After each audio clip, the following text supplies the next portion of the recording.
오늘 말씀 읽겠습니다. 고린도전서 11장 23절에서 26절. 내가 여러분에게 전해준 것은 주님으로부터 전해 받은 것입니다. 곧 주 예수께서 잡히시던 밤에 빵을 들어서 감사를 드리신 다음에 떼시고 말씀하셨습니다. 이것은 그대들을 위하는 내 몸입니다. 이것을 행하여 나를 기억하십시오. 식후의 잔도 이와 같이 하시고서 말씀하셨습니다. 이 잔은 내 피로 세운 새 언약입니다. 그대들이 마실 때마다 이것을 행하여 나를 기억하십시오. 그러므로 여러분이 이 빵을 먹고 이 잔을 마실 때마다 주님의 죽으심을 그가 오실 때까지 선포하는 것입니다. 아멘. 반갑습니다. 이렇게 주일에 개인적으로는 잘 모르는데 하나님 예배하는 공간에 한자리에 있게 돼서 감사합니다. 오늘 말씀 제목이 Do This. 제가 설교하면서 처음으로 영어 제목을 한번 써본 겁니다. 오늘 읽어주신 말씀은 우리가 너무나 잘 아는 예수님께서 잡히시기 전날 밤에 제자들과 함께 최후의 만찬을 하신 그런 내용입니다. 이 만찬은 우리가 이렇게 특별하게 생각할 건 아니고 그 당시 모든 가정에서 하던 일상적인 것인데, 우리에게 의미가 있는 것은 예수님께서 식사 중에 나누시던 빵을 가지고 이것은 내 몸이다 말씀하셨기에 우리가 의미가 있고, 오늘 또 그래서 여러분 함께 이 말씀을 가지고 더 좀 깊은 이해를 했으면 좋겠습니다. 그냥 만찬만 하신 게 아니고 만찬하시면서 제자들과 오늘 새 언약을 체결하신 겁니다. 아까 읽으신 말씀 끄트머리쯤에 포도주 잔을 가지시고 말씀하시죠. 이는 너희를 위하여 흘리는 피다. 그 중간에 너희를 위하여 흘리는 새 언약의 피다. 그냥 음식 나누고 이거는 뭐 상징적으로 내가 너희를 위해 내 몸을 나눠줄 거야 한 게 아니고, 거기서 그친 게 아니고 언약식을 하신 겁니다. 구약 성경에 의하면 굉장히 유명하고 중요한 몇 차례 하나님께서 맺어주신 언약이 있습니다. 그냥 계명이나 율법은 일방적으로 주신다면 언약은 상대방하고 동의가 될 때 성립이 되죠. 요즘 말로 하면 계약이란 말입니다. 구약 성경에 보면 우리 하나님은 사람이 아니시니 거짓말을 하지 아니하시고 인생이 아니시니 후회가 없으시고 하신 말씀을 말씀하신 바를 반드시 시행하신다. 우리 사람들은 공증도 필요하고 도장도 필요하고 서명도 필요하죠, 문서로. 근데 하나님은 말씀하신 바를 이루시니까 말씀으로만 약속하셔도 된다 해서 그냥 계약이란 단어를 우리 성경에서는 우리말로 언약이라고 많이 표현해서 번역을 했습니다. 창세기 17장 아브라함과의 언약에서 많은 자손과 땅을 약속해 주셨습니다. 신명기 28장에 모세와 맺으신 그 유명한 언약에서는 계명을 순종하는 자에게는 복을 주시지만 그렇지 않은 자에게는 저주하시겠다고 하는 신명기 계약을 맺어 주셨습니다. 그리고 시편 132편 다윗과 맺은 언약에서는 다윗의 후손이 영원히 이스라엘의 왕권을 유지하리라 하는 그런 평화를 가져온다는 내용의 계약을 맺으셨습니다. 예수님께서도 오늘 언약을 맺으십니다. 제자들과. 따라서 계약에는 항상, 언약에는 최소한 두 당사자가 있겠죠. 그리고 당사자 간에 반드시 자기가 그리고 상대방이 해야 될 일을 일방적인 강요가 아니고 서로 합의하에 그리고 내용을 정리해서 완성이 되는 겁니다. 그래서 오늘 읽은 말씀도 보면 예수님이 하실 일이 뚜렷하게 규정되어 있고 제자들이 해야 할 일이 또 뚜렷하게 적혀 있습니다. 제자들에게는 의무사항이라고 할 수 있겠죠. 이 말씀을 좀 더 잘 이해하기 위해서 오늘 제가 여러분 매주 성찬식 하시고 또 예수님이 우리에게 주신 몸을 기억하고 여러 가지 신앙적인 교훈을 얻고 하는데, 조금 다른 해석으로 여러분에게 제가 믿고 또 제가 연구해서 이해하는 바를 저도 그걸 토대로 더 믿고 또 전하고 이런 사명을 가지고 오늘 여러분에게 이 말씀을 나누게 됐습니다.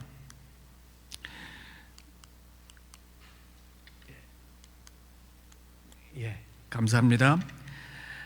여기 하나씩 넘어가야 되는데 한 페이지 한 번에 보십시오. 우리 향림교회 그러면 그냥 제 선입견인지 하나를 들어도 열을 하실 것 같은, 성경 말씀도 한 번 들으면 잘 이해하실 것 같은, 여기 보시면 우리가 이따 성모찬 할 거지만 우리말 성경에는 대부분 이제 떡이라고 번역되어 있는데 떡이 아니고요, 빵입니다.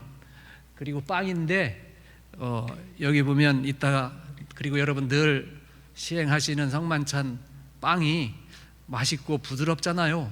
그런 게 절대 아니고 예수님께서 제자들과 언약식을 하시면서 최후의 만찬 하실 때 사용하신 빵은 딱딱한 빵입니다. 떼어 먹는 게 아니고 깨뜨려서 부서뜨려서 나눠 먹는, 이게 굉장히 중요한 겁니다.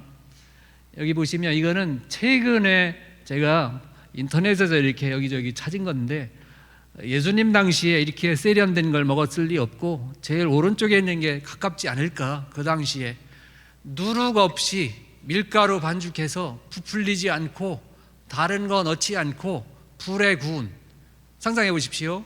음식이라고 하기에는 그렇고 그냥 딱딱한 그런 빵이에요. 떡이 아닙니다.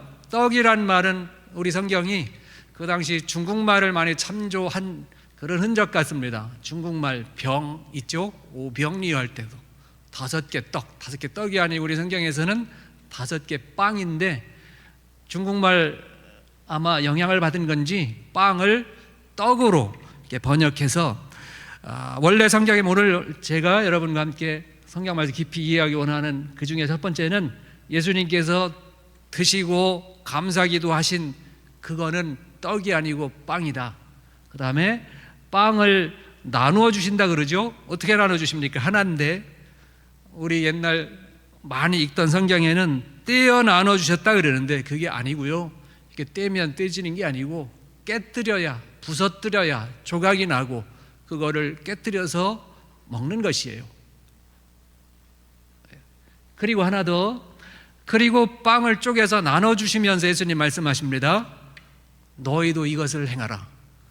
오늘 설교 전체 내용을 대충 설명을 드렸습니다. 빵을 나눠 주시면서 예수님 말씀이 너희도 이것을 행하라 하셨습니다. 근데 우리말 성경, 대부분의 성경은 그렇지 않게 번역되어 있습니다. 이거 글씨 보이십니까? 이것을 행하여 나를 기념하라 이렇게 되어 있잖아요. 여러분 헬라어 모르시기도 하시죠? 아는 분도 계실지 모르겠습니다. 네, 헬라어를 잘 그대로 번역한 게 영어예요. This do in remembrance of me. 여기 this는 목적어인데 강조해서 이것을 행해라. 이렇게 문법에는 안 맞지만 헬라어에는 문법 상관없이 격이 있어서 앞에 오든 뒤에 오든 목적격이면 목적어인 겁니다. this, 이것을 행하라. 나를 기억해서. 이게 예수님 말씀인데 우리는 대부분 어느 교회 가든 강단 앞에 나를 기념하라 이렇게 되어 있습니다. 예수님이 명령하신 거는 나를 기념하라 없잖아요, 그 문장에. 여러분, 근데 우리말 성경에는 이렇게 되어 있어서, 그래서 제가 헬라어 원문대로 여러분에게 소개해 드린 겁니다. 빵을 나눠주시면서 제자들에게 이것을 너희도 행하라 그렇게 하셨고, 그리고 오늘 말씀의 중요한 내용이 이 부분인데, 그래서 이 말씀을 좀 앞페이지로 다시 가면 우리 이전 말씀만 보면 이것을 행하여 나를 기념하라 이렇게 다 아시잖아요. 목사님들도 그렇게 하시고 성경에 이렇게 되어 있으니까, 우리 한글 성경에. 그러니까 이 말씀을 잘 실천하려면 뭐 해야 됩니까? 기념해야죠. 기념하라 그랬으니까. 근데 그게 아니고 본문은 예수님을 기억해서 이것을 행하라 합니다. 그러면 이것이 뭘까? 이것이 뭘까요? 오늘 설교 두 번째 포인트입니다. 그걸 알아야 우리가 신앙이 있어서 실천하려고, 또 예수님을 따르면 예수님 말씀대로 사는 것이 당연한 일이라고 생각하고 우리가 성도로 신도로 사는 건데, 크리스찬이라면 예수님 말씀을 유념하지 않을 수 없는 것이죠. 그래서 이 말씀을 기념하라고 이해하니까 기념하려면 어떻게 됩니까? 성만찬도 잘해야 되고 또 성만찬 어떻게 하는 게 잘하는 것일까? 그런 걸 가지고 우리 한국교회만 그런 게 아니라 기독교 역사 2000년 내내 그런 논쟁을 많이 해왔습니다.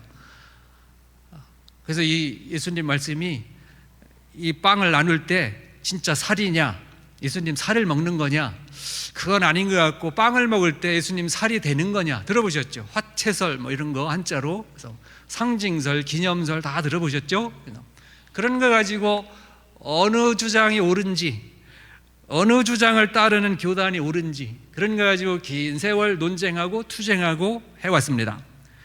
근데 오늘 아까 다음 페이지 보시면 여러분, 만약에 예수님 말씀을 기념하라 그렇게 이해했다면 성만찬 잘하는 게 굉장히 순종하는 거겠죠? 근데 여러분, 사도들이 우리가 알기로 대다수가 복음 증거하며 살다가, 복음의 증인으로 살다가 순교의 길을 걸었습니다. 성만찬 하다 그랬겠습니까? 아니면 다른 일 하다 했겠습니까? 제자들도 성만찬 잘하라는 뜻으로는 이해하지 않았다는 그런 증거로 제가 여러분에게 소개하는 겁니다. 그리스도교 전통 안에서 성찬은 굉장히 중요합니다. 그 신비는 은혜의 수단이라고 계속해서 우리가 배워오고 나누고 경험하는 바입니다.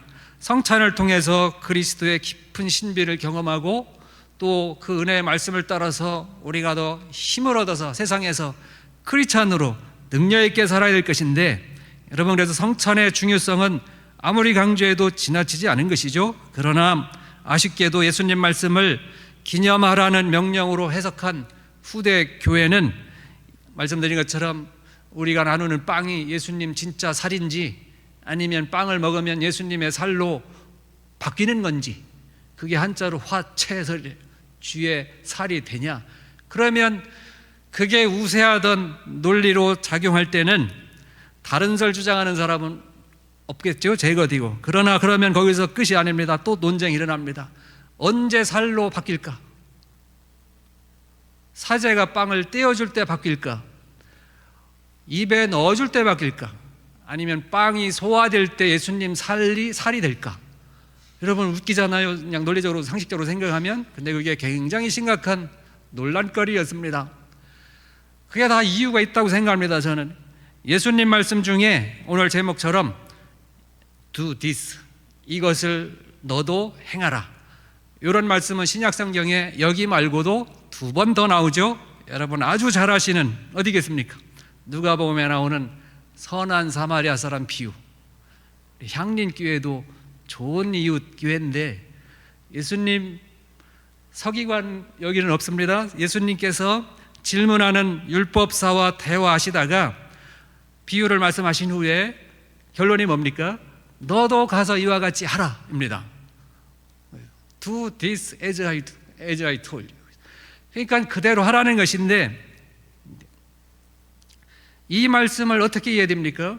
그래서 우리 향린교회는 그 말씀을 잘 알아들어서 우리가 필요한 자들에게 좋은 이웃이 되어야 줘야 되겠다, 아마 그런 생각으로 이름 지었지 않겠습니까? 그렇다면 성경 말씀을 제가 볼 때는 잘 이해한 것이에요.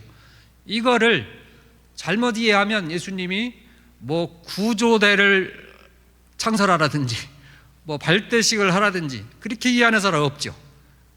또 예수님이 한 번 더 말씀하십니다. 너도 가서 이와 같이 해라. 언제? 예수님이 제자들 발을 씻어주시고 나서, 그리고 나서 마지막에 너희도 이같이 해라. 본을 보이기 위해서 내가 이렇게 했다. 너희도 가서 해라. 그러면 여기서도 발 씻어주시는 예식을 하라고 주신 말씀이겠습니까? 아니면 발 씻어주는 크리스찬의 삶을 살라고 주신 말씀이겠습니까? 후자이겠죠? 당연히. 근데 유독 너도 가서 이와 같이 하라는 성만찬 관련된 말씀에만 의식을 강조하고, 예수님이 마치 그 의식을 해야만 우리가 순종하는 것처럼 우리가 이렇게 이해해왔다는 그런 말씀을 제가 드립니다. 미국에서는 이 어떤 개신교 한 종파가 있는데요, 발 씻어주는 것을 굉장히 중요시 여기는 교단이 있습니다. 그래서 사순절 기간에 제일 중요한 의식이 발 씻어주는 것이에요. 좀 특이하죠? 그래서 우리도 뭐 어느 교회든지 발 씻어주는 그런 특별 순서를 갖기도 하죠. 여러분도 한번 해보시면 어쩔까 굉장히 은혜스럽고 감동이 됩니다. 근데 발 씻어주는 의식한다, 세족식한다 그러면 옛날에는 냄새도 나고 이거 씻어주는 분에게 신뢰가 안 될까 그런 생각도 했는데 요즘은 아침 저녁 발을 씻고 또 예배드리러 오실 때 또 깨끗이 씻고 오시니까 냄새도 안 나고 깨끗해요. 그래도 앞에서 무릎 꿇고 의자에 앉아있는 분 발을 씻겨주면 많은 분들이 울기도 하고 감동도 하고 또 하나님 예수님이 말씀하신 것을 더 깊이 이해하는 계기가 되기도 하는데, 그래서 이거를 굉장히 중요시 여기는 교단 있는 점을 말씀드렸습니다. 그런데 예수님께서 먼저 씻어주신 제자의 발이 오른발일까 왼발일까 논쟁이 붙었습니다. 그러다가 오른발로 결론을 냈습니다. 결론 내기 전에 그냥 여러분 재밌어서 웃잖아요 우리는. 근데 그렇게 웃고 지나간 게 아니고 상당한 희생과 갈등이 생겼죠. 그러면서 오른발로 잠정 결정을 냈는데, 그리고 또 논쟁이 붙었습니다. 예수님 보시기에 오른발인지 오른쪽인지, 제자가 앉아있을 때 자기가 볼 때 오른쪽 발인지, 그래서 예수님 보실 때 오른쪽인지, 그래서 생긴 교단이 놀라지 마시고요, 오른발 교회예요. Right Foot Church. 그거에 반대해서 생긴 다른 입장을 고수하는 교회가 왼발 처치, Left Foot Church. 안 믿어지시거든 여러분. 인터넷 검색 한번 해보십시오. 제가 거짓말할 건 아니고, 이 교회는 예수님 말씀을 잘 지키려고 자기 주장을 고수하고 토론하고 그 말씀을 더 잘 실천하려고 애를 썼죠. 그러나 무엇으로 이해한 겁니까? 예수님 말씀을 발 씻어주라는 말씀을 세족식 잘 하라는 걸로 이해한 거죠. 예수님은 그게 아니었잖아요. 더러운 발을, 그리고 좀 덜 더러운 사람이 무릎을 꿇고 그 사람 발 밑에 앉아서 씻는 게 이게 보통 일이 아닌 겁니다. 세족식은 쉬워요. 목사로서 세족식은 100번도 하고 1000번도 할 수 있습니다. 한 번만 해도 많은 분들이 감동받아요. 세족식보다 훨씬 어려운 게 뭐겠습니까? 우리 크리스천들이 다른 사람의 더러운 발을, 나보다 훨씬 더러울 수도 있다고 생각되는 그런 사람의 발을 내가 무릎 꿇고 그 사람 앞에서 씻어주고 그리스도의 사랑을, 그리스도의 삶을 실천하는 것인데, 이게 수천 배 어려운 것이죠. 그래서 저는 설교를 여러분보다는 많이 할 거 아닙니까? 설교가 점점 어려운데, 어려운 이유는 설교 내용 구성하는 게 어려운 게 아니라 설교대로 사는 게 힘들고 사는 만큼 전해야 되는데 그것이 제일 어려운 것이죠. 그래서 어쨌건 예수님께서 오늘 너도 이거를 행하라 했는데, 여기 보면 제가 같은 구절인데 3개로 써왔습니다. 그동안 여러 다른 일반 교회에서 읽는 번역이 25절이에요. 내 피로 세운 새 언약이니 이것을 행하여, 이 앞에 한번 보여주시겠습니까? 제가 축사하시고 떼어내시다. 이것은 너희를 위한 내 몸이니 이것을 행하여 나를 기념하라. 이렇게 돼 있잖아요. 그러니까 잘 기념하는 게 중요한 것처럼 믿어지기가 쉽죠. 근데 그게 아닌 겁니다. 헬라어 성경을 잘 번역한 게 요 영어예요. 아주 그대로 Do this in remembrance of me. 아까 보셨죠?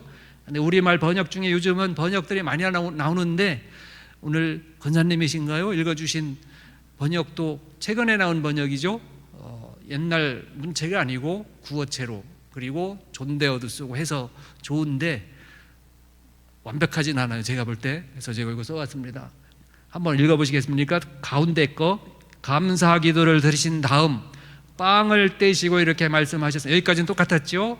이것은 너희를 위한 내 몸이다. 나를 기억하면서 이것을 행하라. 뭐 하면서 이것을 행하라 그랬습니까? 아니요, 예수님 행위 중에, 예수님 행위 중에, 보이는 액션 중에 나누어 주시면서, 그러면 너희도 이것을 행하라 그러면 뭐 해야 된다고 생각합니까, 여러분? 그렇게 한번 생각해 보시고요. 단순히 빵을 깨뜨려 나누는 것은 아까 말씀드린 것처럼 어느 집에서나 하는 유대인들의 식사입니다. 근데 우리가 이 말씀을 깊이 의미를 두는 이유는 예수님이 이 빵을 주님의 몸이라 하셨고, 실제로 얼마 후에 십자가에서 온몸이 찢기고 피를 흘리게 될 것을 제자들에게 빵을 가지고 자기 몸을 상징적으로 알려주신 내용이 이 말씀입니다. 그러니까 주께서 이것을 행하셨습니다. 뭘 행하셨습니까? 자기 몸을 십자가 위에서 찢고 부수고 하실 것을 이 빵 가지고 설명을 해주신 것이에요. 예수님이 하신 건 뭡니까? 주께서 이것을 행하셨으니 언약의 파트너인, 언약의 또 다른 파트인 당사자인 제자들도 해야 될 일이 있겠죠. 그래서 예수님이 너희도 이것을 해라 하는데, 이것이 뭐겠습니까? 이거를 성만찬이라고 생각할 수도 있습니다. 오늘 중요한 거, 제가 볼 때 중요한 거는 예수님 명령이 기념하라 기억하라가 아니고, 예수님을 잘 기억해서, 뭘 기억해서? 예수님이 자기 몸 부숴서 너에게 주는 거를 기억해서 이것을 행하라, 이것을 행하라가 첫째 원래 성경의 말씀인 점 말씀드리고요. 그럼 이것이 무엇일까? 성만찬일까? 이것을 행하라 그랬으니까 성만찬일까? 그러면 약간 말이 안 되는 게, 잔을 주시면서 하시는 말씀이 그 다음 페이지죠. 잔을 주시면서 또 같은 말씀을 하십니다. 근데 이 잔을 마실 때마다 나를 기억해서 이것을 행하라, 이것이 성만찬이라 그러면 말이 안 되잖아요. 잔을 마시는 게 이미 성만찬인데 잔을 마시면서 성만찬을 행하라? 아니, 잔을 마실 때마다 성만찬을 행하라? 이게 어법에 안 맞는 것이에요. 이를테면 너 저녁에 밥을 먹을 때마다 식사해라, 이런 거와 비슷한 문장 구조인 거예요. 이해되셨습니까? 그러니까 성만찬은 아닌 것 같고, 그러면 이것이 뭘까? 여러분 이제는 감을 잡으셨죠? 여러 가지를 고려할 때 이것을 행하라 해서, 이것은 행해야 될 이것은 예수님께서 자기 몸 부서뜨려 나눠주신 것처럼 제자들도 각각 자기 자신을 깨뜨려서 희생하라는 그런 요청의 말씀이라고 저는 믿고, 여러분에게도 이렇게 한번 이해해 보시고 또 수긍이 가시면 또 이렇게 믿으시고 믿음으로 사시기를 바랍니다. 설교 거의 마쳤습니다. 한 번 더 읽어보겠습니다. 25절, 똑같은 방법으로 식사 후에 가운데 거요, 잔을 들고 말씀하셨습니다. 이 잔은 내 피로 세우는 새 언약이다. 이 잔을 마실 때마다 나를 기억하면서 이것을 행하라. 쉬운 성경이라는 그런 번역 성경.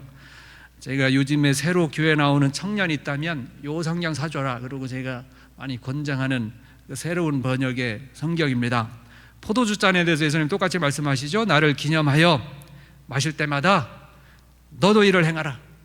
그러니까 포도주 잔을 주시면서 이는 너희를 위하여 흘리는 내 피다 하셨거든요. 피인데 왜 흘리냐? 새 언약으로. 이것도 잠깐 더 소개를 해야 됩니다. 이게 마치기 전에 마지막 부분이긴 한데요. 그래서 포도주가 상징하는 피를 예수님께서 몸소 흘리셨듯 제자들도 이를 기억해서 그렇게 제자들의 피를 흘리라는 그런 말씀입니다. 포도주를 마실 때 혹은 주의 만찬에 참여할 때마다 그 사실을 기억하여 주의 제자로서 자신의 희생을 실천하라는 그런 명령입니다. 요즘에 우리 예수님 죽으셨듯 우리더러 죽으라 하신 말씀은 아니겠으나, 이 당시에 예수님이 제자가 된다는 것은, 아니면 일반 크리스찬이 된다는 것은 그 자체가 나는 죽어도 좋다는 그런 선언이나 다름없습니다. 예수님께서 사도들에게 또 제자들에게 아니면 믿는 자들에게, 예수님을 따르던 자들에게 성령을 주시고, 오순절 사건이죠. 그리고 말씀하십니다. 땅끝까지 이르러 내 증인이 되라. 우리말로 증인이라 그랬는데 이 헬라어 원래 뜻이 순교자라는 뜻이에요. 예수님 믿으면, 향림교회 나오면 우리가 다 죽어야 되나, 그런 정도로 요구하시는 건 아니겠으나, 예수님 당시에는 예수님 믿는 것 자체가, 믿겠다는 자발적인 의사 자체가 나는 죽어도 좋다는 그런 선언이고, 예수님 제자로 뭔가를 증언한다고 하는 것 자체가 순교자를 기꺼이 되겠다는 그런 선택입니다. 그러니까 예수님께서 제자들에게 예수님 내가 여러분에게 내 몸을 부서뜨려 주었듯 여러분도, 요 다음 절에 보면 그럴 말씀이 있죠. 그 다음 절에 보면 여러분도 주의 죽으심을 죽을 때까지 전하라. 그러시는 게 예수님의 마지막 권고의 말씀입니다. 그래서 26절 말씀이, 여러분이 이 빵을 먹고 잔을 마실 때마다 주님이 오실 때까지 주님의 죽으심을 전하십시오. 요거 하다가 사도들이 다 순교한 것이거든요. 우리 크리스찬들도 그래서 바울이 말씀하십니다. 오늘 바울의 말씀을 읽었는데 고린도후서 3장에 우리 크리스찬들의 정체성을, 우리 크리스찬들은 누구냐? 여러 개로 말할 수 있겠지만 새 언약의 일꾼이다, 미니스터다, 무엇을 위한? 뉴 커비넌트를 위한, 새 언약을 위해 일해야 할 봉사자다. 여기 새 언약을 말씀드렸죠. 예수님께서 이렇게 하셨고 제자들도 이렇게 하고, 제자는 우리 신앙 가진 크리스찬의 대표로 참여했다면 우리도 그 언약의 효력 아래 있는 것이죠. 그리스도인이란 주께서 하신 것처럼 자기를 희생해서 주님을 드러내야 하는 존재. 이 준엄한 명령을 기념설이나 상징설 이런 거로만 이해하고 끝낼 것이 아니라 성찬식 때 주님의 고난을 기억하고 슬퍼하는 것으로만 끝낼 일이 아니라 오늘 26절에서 강조하시는 것처럼 이 빵을 먹고 잔을 마실 때마다 주님의 죽으심을, 여기서 죽으심은 우리 위에 자기 몸을 깨뜨려 주신, 부서뜨려 주신, 그리고 우리더러 사도들더러 너희도 행하라고 하신 그 언약의 말씀을 우리가 기억하고, 우리가 오늘 죽으러 갈 것은 아니지만 그리스도의 삶을 우리 삶을 통해 드러내고 그리스도의 말씀을 우리 삶을 통해 실천하고, 그래서 우리 성찬식에 참여하는 우리 모두의 관건은 어떻게 주님의 가르침을 우리 삶과 신앙에 반영해서 드러내는가, 이게 중요하겠죠. 희생을 통한 해방, 낮아지고 비움을 통한 화해, 내려놓음을 통한 일치, 이런 것들을 실천하려고 우리가 그냥 사는 것보다는 좀 더 주의를 기울이고 좀 더 성령의 은혜를 구하고 좀 더 예수님을 기억하면서 이런 믿음의 삶을 살 수 있기를 주의 이름으로 축원합니다.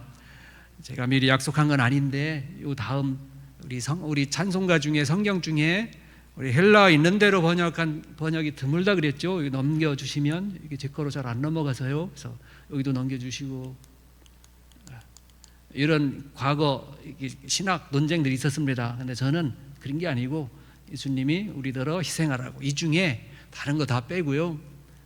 다시요. 이 중에 다른 거 다 빼고 여기 2절 보시면, 이는 날 위하여 십자가 위에서 못 박히사 깨뜨리신 주님의 몸이에요. 예수님 몸을 깨뜨려 주셨다는 게 우리 성경의 가르침이고, 그래서 빵도 오늘 그 빵 가지고 성만찬 할 건데, 보이시죠? 우리 반주 하시는 선생님, 여기 2절 한 번만 같이 불러보겠습니다. 미리 말씀을 못 드려서 죄송합니다. 찬송가 229장이고요 통일 찬송가는 281장인데 6절까지 있는 건데 229장, 그 중에 이 가사가 다른 어느 성경 번역보다 잘 성경 말씀을, 원래 말씀을 잘 반영한 그런 가사여서 제가 요거 2절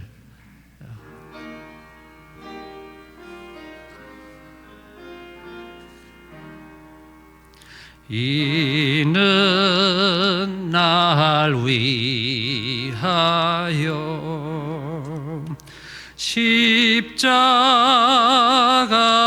위에서 못 박히사 깨뜨리신 주님의 몸일세. 묵상하는 시간입니다.